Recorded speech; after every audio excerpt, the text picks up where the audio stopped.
पड़वा दे दूसरो ले आवा दूसरो ले आवे। अब वंदन तो ठोकर लागी ने फूट्यो। अब दूसरे दिन फिर पानी लेवा के नयो बेड़ो लाया फिर मजे ठोकर कही ने वही पोड़ियो। अभी देखे कि ये लड़ाई त्यारे दादा बोला तो के वो पोड़वा दो एकोरो ले आवा। अब वो एकोरो नयो ले आया ने પછી वो लाड़ी के मम्मी पानी लेवा जाऊं ये हौजी के तरह हाथ जोड़ो लेवा बर्बादी जो का के तू तो घरे जो पड़ियो वो पानी आ। अब भोलेनाथ का हाल भी यही है। भोलेनाथ ने विचार किया कि बार बार सृष्टि बढ़ाने के लिए कहेंगे तो भगवान भोलेनाथ ने सर्वप्रथम भूत प्रेतों को बनाया। इधर ब्रह्मा जी ने कहा आप तो चुप बैठो। इधर भोलेनाथ जी समाधि लगा करके बैठ गए।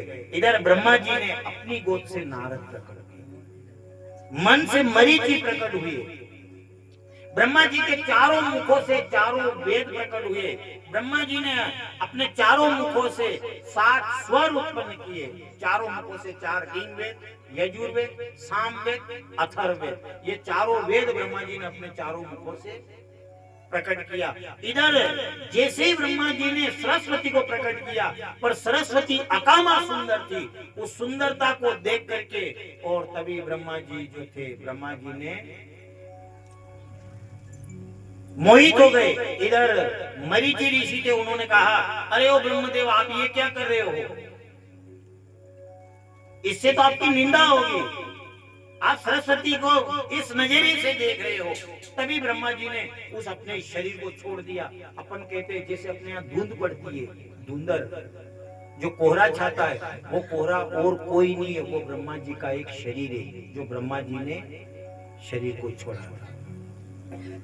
इधर जब ब्रह्मा जी बार बार जब सृष्टि को बढ़ाने लगे, सृष्टि नहीं बढ़ी, तभी ब्रह्मा जी ने देवता को दोष दिया। और जैसे ही देवताओं को दोष दिया इतनी देर में तो ब्रह्मा जी के एक शरीर से दो शरीर प्रकट हुए। आधा हिस्सा जो था वो स्त्री का, आधा हिस्सा था वो पुरुष का। जो स्त्री थी वो शत्रुपा प्रकट हुई और पुरुष थे वो मनु महाराज प्रकट हुए। दोनों सामने आकर खड़े हो गए। उन दोनों ने हाथ जोड़ करके ब्रह्मा जी से कहा क्या आज्ञा है। ब्रह्मा जी ने कहा कि तुम सृष्टि को बढ़ाओ, मैथुन क्रिया से सृष्टि को बढ़ाओ। उन्होंने कहा कि सृष्टि को तो बढ़ाए पर रहे कहाँ, यहाँ जहाँ देखो कहाँ पानी पानी है, कहाँ रखेंगे प्रजा को। उसी समय ब्रह्मा जी की नासिका के अंदर से एक शुकर का बच्चा निकला, क्योंकि पृथ्वी को हिरण्याक्ष जो था वो लेकर के और पानी पाताल के अंदर बैठा हुआ। अब पृथ्वी के बिना कहाँ रहे वो, प्रजा अगर रचे तो प्रजा रहे कहाँ। तभी देखते ही देखते उनकी नासिका के अंदर से एक शुकर का बच्चा प्रकट हुआ और वह देखते देखते भयंकर रूप धारण कर लिया। बोलो बड़ा भगवान की। वो सूंघते सूंघते सागर के अंदर चला गया।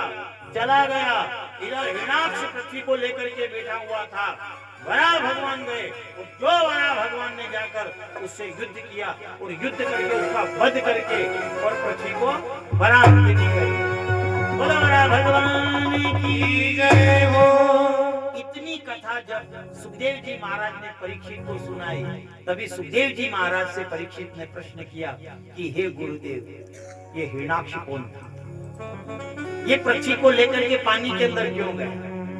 उन्होंने कहा हिरण्याक्ष और कोई नहीं, एक दिन दीति जो थी वो संध्या के समय काम वासना लेकर के अपने पति कश्यप ऋषि के पास में, क्यों हर चीज का एक समय होता है, हर चीज का एक समय होता है। भजन का जैसे 11 बजे ने नजर खाली अड़ी जावा लगी गया, 1 घंटो अगर लेट भी जाओ तो जीव कलमला लगी गया, रोटी नहीं हुई तो भोजन का टाइम है था। तो जैसे वो भोजन का टाइम है ऐसे सवेरे 5 बजे से लगा करके 7 बजे तक भजन का टाइम होता है, वो भी भजन का। और नियम है शरीर के लिए जितनी आवश्यकता भोजन की होती है उतनी ही आवश्यकता इस आत्मा के लिए। देखिए यदि आपने गुल्फी वालों वो स्वाद, क्योंकि जैसे स्वाद के बिना आनंद नहीं आता है ऐसे भजन का भी एक स्वाद होता है। अब वो गुल्फी वालों जैसे गुल्फी वालों है नहीं एकदम से आवाज लगाए लो साहब खट्टी मीठी गुल्फी ले लो। अच्छा राम धर्म देखो खट्टी मीठी गुल्फी है, बदल खट्टी मीठी है ने फिर कोई तो कोई के ताजे मावे की गुल्फी ले लो ने कैसा मावे खरी दूध दूध दोरा पानी की। अब यह बात करेगा जैसे वो आवाज लगाए, एक खट्टी मीठी कुल्फी ले लो साहब, कुल्फी वाला आया है। इतनी देर में तो ये नाना ना छोड़ चढ़ी जट जन के भाई भाई मैंने थोड़ा सा गेहूं दे, कहां कुल्फी वाला आयो, कुल्फी लूंगा। अब भाई के यो मान दो ले। मैंने कहा माँ बाप काम करवा गया, ने भाई के मेरे छोड़ दिया। तो वह भाई के हाँ नहीं खानी बेटा, कहाँ या तो गटर का पानी पिए, में तो कीड़ा पड़िया तक आए ने बीमार भी जा उगे नहीं मुझे खाऊंगा बाकी हाँ थार माँ बाप मारती लड़ेगा मुन्नी खवड़ूंगा वो भी पीता चढ़वा लग गया। मनी भाई ने री लागे पण छोराई तो कई केवा थी नहीं, मनी गुल्फी वाला माला मान के घर में लड़ी वीरी छोरो रोई रो तो और जोर जोर से बोलेगा ले वो खट्टी मीठी गुल्फी ले लो ताजे मावे की, वो भी पीता चल गया। अब वो भाई निकली नहीं, मनी गुल्फी वाला क्या कार, गुल्फी वाला थारो पोरियो यहाँ से रोपा था मारा छोरा चोरी रोवाई रही हो तू यार, तो तू यहाँ थी बगले जाके मारा छोरा चोरी रोई रहे थी। आओ गुल्फी वालो देखे कि यारी भाई माते हीरा तो वो अतरो कलाकार है कि वणा की सीमा छोड़ी ने वणा मावा वाले के गड़ती और आगे देने वोट देने आवाज लगावा ले ओ खट्टी मीठी गुल्फी ले लो। अब बोलो साहब वहां तो भाई लड़वाती गया वहां मैं देखेगा वे देखेगा भाई थाकी जगह में कौन है।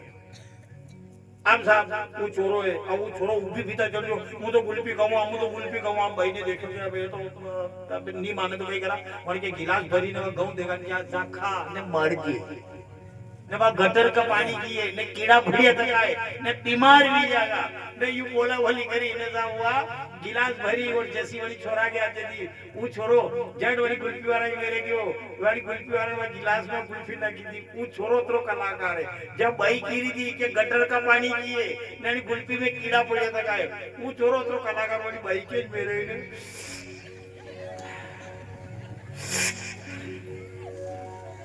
वो भाई के कशी लगी काने बोलो साहब जो भाई गिरी थी गटर का पानी पिए बीमार भी जाएगा कीड़ा पड़ी राड के अंदर नहीं खाने वो तो कलाकार वही के पानी जाएगा वही भाई के पानी वो भाई के का कशी लगी घणी बढ़िया लगी देखा मने सकाड़े। अब बोलो साहब जो मना कर रही थी वही बात कह रही बाकी मने चकाड़ जैसे वने चकाड़े वने साची बाकी एक काम कर कहीं या मंदी तो तार दूसरी गिलास भर दो।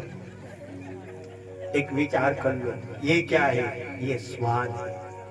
जो मना कर रही थी वो मना करने वाली भी जब उसका स्वाद आया, जैसे उसका स्वाद आता है ऐसे जब अपन भगवान का भजन करते हैं, भजन शुरू करोगे आप प्रारंभ करोगे उस समय आपको आनंद नहीं आएगा, पर जब जैसे जैसे आप भजन करने लगोगे जैसे जैसे भजन की तासीरी बढ़ती जाएगी और जो जो भजन करते जाओगे ऐसे ऐसे धीरे धीरे उस सांवरिया में जैसे ध्यान लगता जाएगा और जो उस सांवरा में ध्यान लगा तो एक आवाज आएगी सांवरा मेरा सांवरा मेरा सांवरा मेरा सांवरा ओ सांवरा मेरा सांवरा ओ सांवरा मेरा सांवरा दीदी गया मेरा सांवरा जहर गया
मेरा सांवरा रे,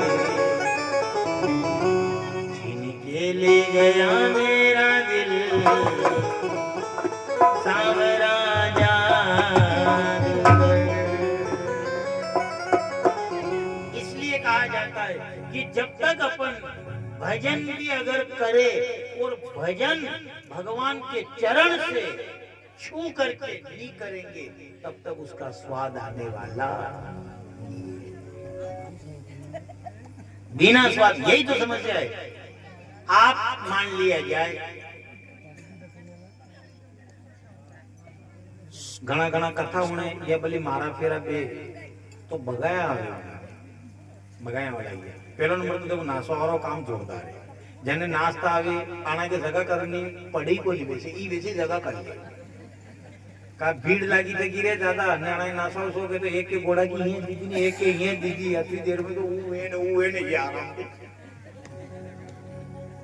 ने एक जानवर राग मान लिया जाए न्यू न्यू ताली बजाए पूरी राग निकाली ज्यादा ये ताली बजाओ ने जोर जोर के आनंद ले वाला ये भी श्री राम जय जय राम श्री राम जय जय राम श्री राम जय राम न ये आना की भी देगा भाई तो जो मस्त रहे और जन स्वाद आए स्वाद। और देखो अच्छा अगर स्वाद नहीं लोगा स्वाद बिना अगर भजन करोगे तो भजन में मन लगने वाला नहीं। स्वाद घना के साहब बाप जी कथा में नींद आ गया तो कह रहे अतरा बड़ा साउंड लगी है फिर भी नींद आ गई ना बड़ा नींद काढ़ो और ऐसा तने नशा में बेवी बाबा मस्त है अरे नींद कदी आ कोई चीज सब कथा होता नींद नहीं आनी भजन करता नींद नहीं आनी तो भजन को भगवान के चरण से जोड़ करके और फिर गाओ जो भी ज्ञान भगवान के चरण से जोड़ करके फिर करो तो साहब उसका असर आपको दिखेगा। पामना जी याद किया रोटी जी मिलो चलो साहब रोटी जी मौका नहीं हो क्यों शाक जी मिलो हाँ रोटी के आते सब्जी भी आएगा न कदी कदी देखियो होगा रोटी अतरी सब्जी पर कोई अतरो बड़ो अचार भी मिल दे और वो कलाकार अतरो के धा पिता का वहां तक वही सीज में खाया करेगा वही को स्वाद है साहब एक कहो लेगा अतरो बड़ो कहो लेगा अतरो स्वाद चाल लेगा ने वो भी अब बोलो वर्ती कहीं भी जाएगा पर नहीं साहब स्वाद तो जैसे भोजन का स्वाद होता है ऐसे भजन का भी स्वाद होता है। अपन जो भजन कर रहे हैं वो भजन अगर भगवान के चरण से छू करके अगर भजन करेंगे तो उस भजन में फिर स्वाद आने लगता है फिर आत्मा मगन होने लगेगी। इसलिए कहा जाता है जैसे भोजन का एक समय होता है ऐसे भजन का भी एक समय जब भगवान को के चरण से जोड़ करके अपन भजन करते हैं तो धीरे धीरे वो भजन अपन को स्वाद देता है इससे आत्मा प्रबल हो जाती है। उन्होंने कहा कि ये हिरण्याक्ष कौन था तभी सुखदेव जी महाराज परीक्षित से कहने लगे कि ये हिरण्याक्ष कोई और नहीं था। एक दिन क्या हुआ ये दीति जो थी संध्या के समय अपने पति कश्यप ऋषि के पास में गई और कश्यप ऋषि से कहा कि मुझे संतान चाहिए मुझे काम ने सताया है। उन्होंने कहा कि ये काम का समय नहीं है ये राम का समय है। काम सब कुछ नहीं होता है काम को सताया था किसने घना के साथ घना चाय भी पावे तो के यार यो हने चाय कह लिया पहिला काम को आदमी ये अपने काम का आदमी है। अरे साहब अनके हाथे क्यों घूमी रहा ये अपने काम का है और विचार कर लो जिसको तुम काम का कहते हो कि ये अपने काम का है ये काम का है एक दिन वही आदमी कहता है ये तो साला काम से ही गया। जिसको अपन काम का बताते हैं ये हमारे काम का है एक दिन वो काम से ही दीति गई अपने पति के पास में कश्यप ऋषि के पास में गई और कहा मुझे काम ने सताया है। कश्यप ऋषि कहने लगे ये काम का समय नहीं ये राम का समय। वो राम से आत्मा कब जुड़ती है जब चोट लगती है जब चोट लगती है शब्द की चोट बड़ी बुरी होती है तभी यही तो है सतगुरु मारे तान कर सतगुरु मारे तान कर ये शब्द सुरंगी मेरा मारा जो जिए वो हाथ न ले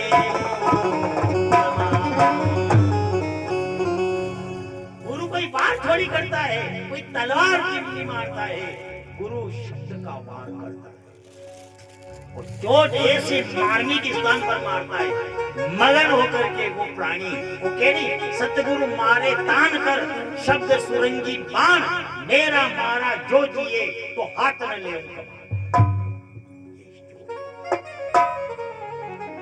ये क्या है ये शब्द ही है गुरु कोई शरीर नहीं है गुरु शब्द है जो शब्द अपन को ताड़ दे वही तो शब्द देखो कदी घना दारू पिया वाला देखा होगा आपने उन्होंने हनुमान जी को माता का हाथ में ले लो तो फिर कोई शीशा का ढक्कन बोले उन्होंने गरा हमारा गंगा जी में उभा रखी दो तो करे इन्हें फिर पिए कदी के सत्संग में चल जा न सो शब्द लागे उनके जो मेरे ही नहीं आवाज अब बोलो साहब हनुमान जी की माता का हाथ रखी दो फिर पी दो गंगा जी में गरा हमारा पानी में डुबोई दो तो पिया लगो पूरा सो शब्द मलो जो वणी गंती ये क्या है शब्द ही तो है शब्द ही तो तारता है शब्द के कोई स्वरूप नहीं होता है। इधर जब वो काम को सताया था तुलसीदास जी ने जब तुलसीदास जी कई बार गए, उनकी पीछे से उनका साला आया, उनकी पत्नी का भाई आया, रत्नावली का भाई, और वो ले गया, इधर ले गया रक्षाबंधन पर। तुलसीदास जी आए, तुलसीदास जी ने गांव वालों से पूछा, वो मेरी पत्नी थी नहीं रत्नावली, ये ताला लगा हुआ है। गांव वाले ने कहा तुम्हारा साला ले गया। अब तुलसीदास जी पत्नी के ऊपर इतना आसक्त थे, इतना आसक्त थे कि पत्नी के बगैर बिल्कुल नहीं रह सकते। तुलसीदास जी ने विचार किया आप कैसे रहो।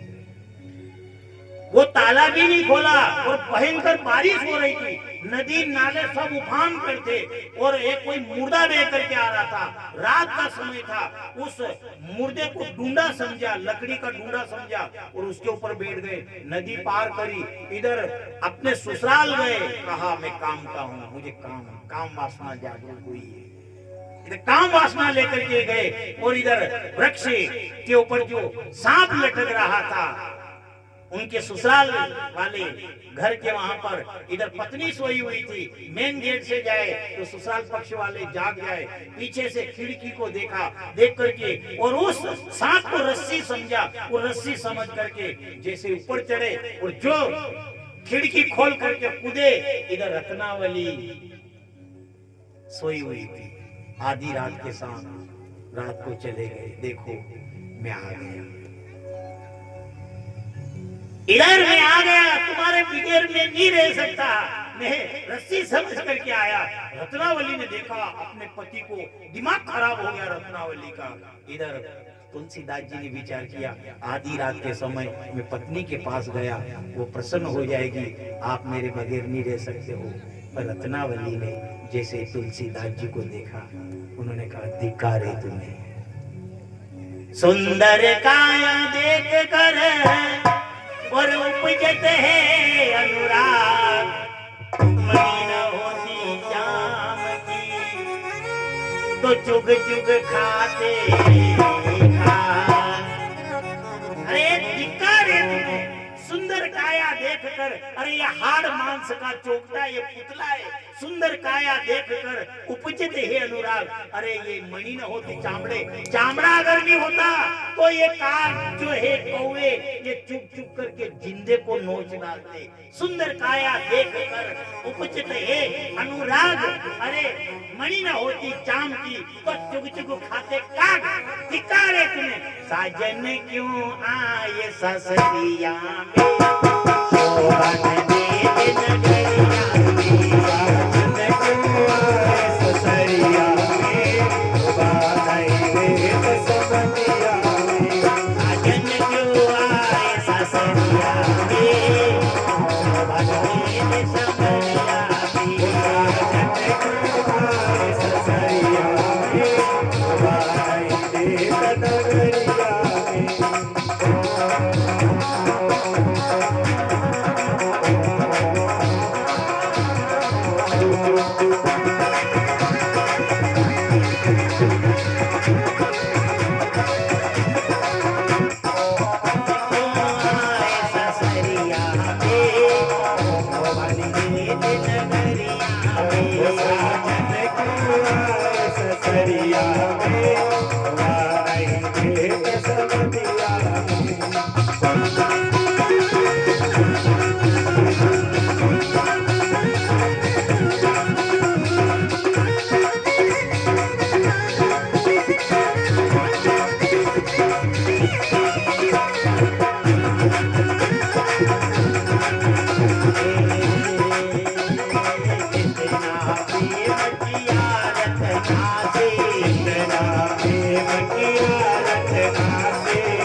तुलसीदास जी को देखा, कहा धिक्कार है तुम्हें, साजन क्यों आए सासरिया में, शोभा नहीं देते संवरिया में, जितना प्रेम किया रत्ना से, तुम उतना करते सांवरिया से, नाम जो होता नगरिया में। अरे धिक्कार है तुम्हें जो इस हाड़ मांस से तुमने इतना प्रेम किया है। अगर तुम सांवरिया से इतना प्रेम करते तो आज वो सांवरा तुम्हें दर्शन दे दे। तभी कहा जो नहीं होती वियोग व्यथा कब हूँ, तुलसी ससुराल न जाते, जो कब हो तुलसी ससुराल न जाते, रत्नावली की फटकार न खाते।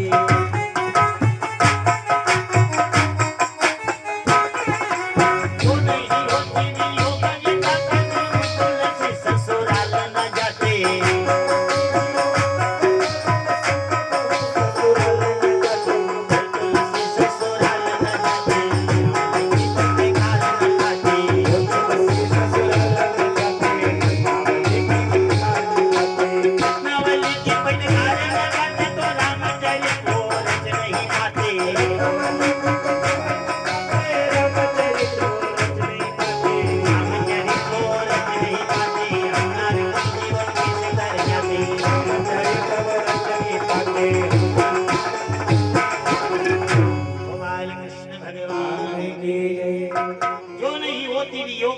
तुलसी कब हूँ ससुराल न जाते, जो तुलसी ससुराल न जाते, रत्नावली की फटकार न खाते, जो रत्नावली की फटकार न खाते, तो रामचरित वो रच नहीं पाते, वो रामचरित वो रच नहीं पाते, तो हम नारी तर हम जब सब नर नारी कैसे हमारा उद्धार,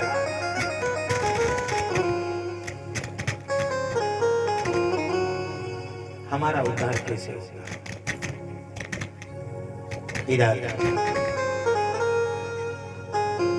इसलिए कहते शब्द अलग चीज है।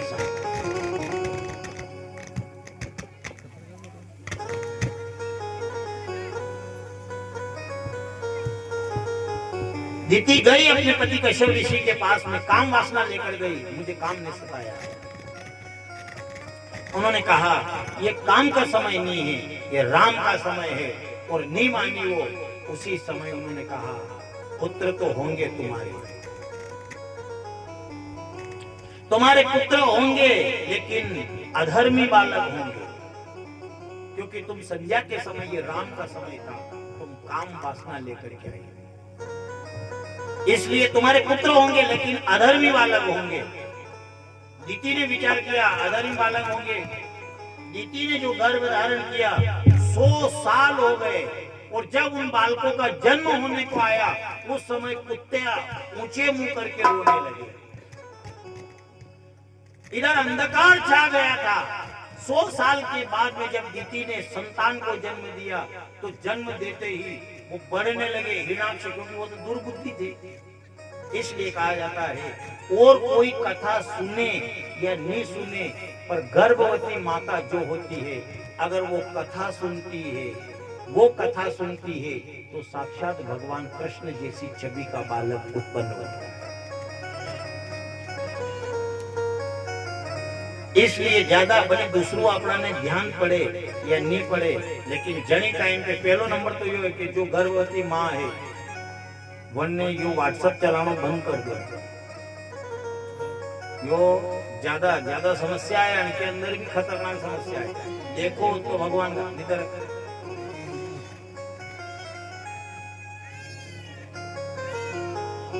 एक और नयो रूल चाल्यो बार, एक बार हाथ गोड़ाई तस्वीर लगावे।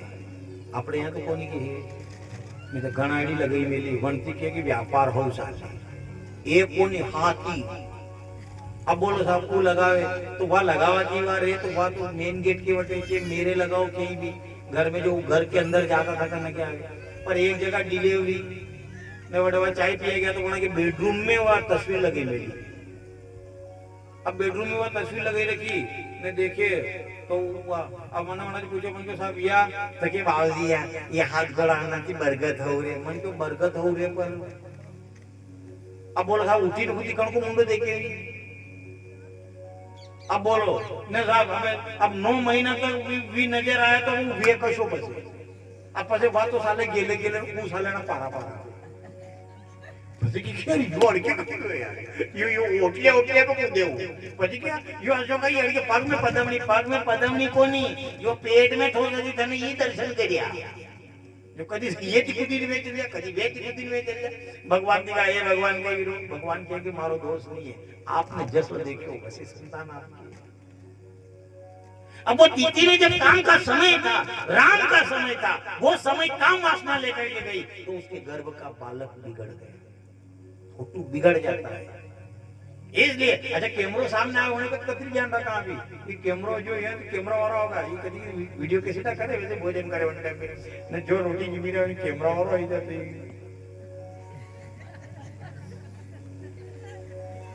और ठाड़ दीदा भाई कैमरा के वहां नजर पड़ दिया तो एक विचार कर लो जैसे वहां की छवि बदलती है ऐसे अपने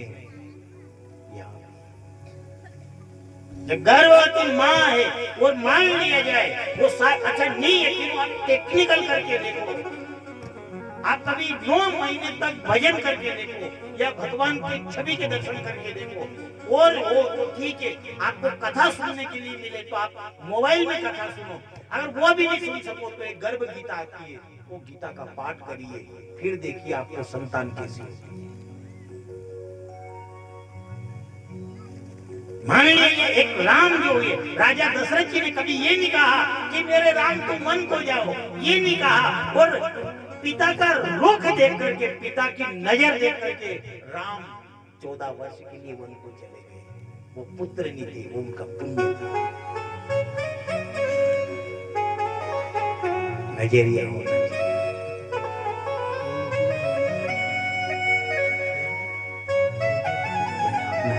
एक नजरिया दीदी छवि ऐसी लेकर के गई अब जैसे उसका बेटा हुआ तो वो तो था तो दुर्बुद्धि राक्षसी संतान थी अब हिरणाक्ष जैसे जन्म हुआ कुत्ते ऊंचा मुंह करके रोने लगे इधर जब दीदी के गर्भ को देखा अंधकार को देखा सब देवता लौट करके ब्रह्मा जी के पास में गए ये कौन है उन्होंने कहा ये और कोई नहीं है ये जो दीदी के बालक है ये जय विजय भगवान वैकुंठ में जो द्वारपाल थे वो दोनों द्वारपाल एक दिन क्या हुआ कि जब सनातन और सनत कुमार ये 6 द्वारों तक तो बिना रोक टोक के गए और 7वें द्वार पर जैसे जाने लगे तो हजारों साल की उम्र थी लेकिन 5 साल के बालक नजर आ गए वस्त्र थे ही नहीं इनके पास इन्होंने देखा इन दोनों द्वारपाल ने इनको मना कर दिया आप अंदर नहीं जा सकते हो जब तक हम भगवान से पूछ करके नहीं आए इधर इन दोनों सनातन और सनत कुमार ने दोनों द्वारपाल को देखा उन्होंने कहा तुम भेद दृष्टि से हमको देख रहे हो जाओ हम तुम्हें श्राप देते हैं कि तुम पृथ्वी पर जहाँ भेद दृष्टि से देखा जाता हो वहीं पर जाकर के रहना और एक नहीं बल्कि 3 जन्म में जाकर तुम्हारी मृत्यु होगी तुम राक्षस दोनों वहां से गिरे तो ये एक जन्म में तो हिरण्याकश्यप हुए हिरण्याक्ष का वध भगवान ने वारा बन करके किया हिरण्याकश्यप का नरसिंह बन करके किया फिर भी उद्धार किया वही रावण कुंभकर्ण हुए रामावतार लेकर के भगवान ने उनका उद्धार किया फिर भी नहीं हुआ वही तीसरे जन्म में दंतवक्र और शिशुपाल हुए और भगवान ने उनका कृष्ण बन करके कृष्ण अवतार लेकर उद्धार किया विचार कर लो थोड़ी सी गलती 3 जन्म बिगाड़ सकती है इसलिए कहते हैं कि थोड़ी धूल आंख के अंदर गिर गई थोड़ी धूल आंख के अंदर गिर गई आंख को लाल कर देती है थोड़ी धूल आंख को लाल कर देती है थोड़ी भूल जीवन बर्बाद कर देती है कोई भी कार्य करो पहले सोच समझ करके दीति ने भूल करी और राम का समय था, काम लेकर के गई और आखिर में जैसे उसके पुत्र हुआ, हिरण्याक्ष हुआ। अब हिरण्याक्ष तो दुर्बुद्धि था, अब दुर्बुद्धि था तो वो गया इधर समुद्र में गया और समुद्र को जाकर के ललकारने लगा, मंथन करने लगा। समुद्र से कहा युद्ध करो। समुद्र ने कहा कटे आप बड़ा आदमी ने कटे मुंह छोटो। ये कदी कदी देख्यो कि आपने घणो बिल्कुल મને હિસાબથી अच्छा આપણી यहाँ दादागिरी ચાલ રહી, આપણી दिल्ली જઈને दादागिरी કરવા માટે ચાલે તો જટ ચાલે વટે ચલી લો, નહીં ચાલે વટે બંધ। मान लिया कि यूं कड़क रही ने सब कड़क रही घुमा, बिल्कुल ना मापो, बिल्कुल ही ना मानो और कड़क रहा। अच्छा ठीक है, यहाँ जहाँ तक कड़क है वहां तक ठीक है। अब कणको घर छोटो है ने वण के छत वारो पंखो लागी रहो ने पंखो आवा दी रहो, वहां यूं करी जाओ देखा वो पंखो के हेड दूं काके नमण पड़े जा छोटो है यहाँ की धुआं हो क्यों? उसे भी पूछे क्यों थी तूने? वो पंखा के कि मैं तो सेवा कर रहा था, ये तो नियत इनकी गलत।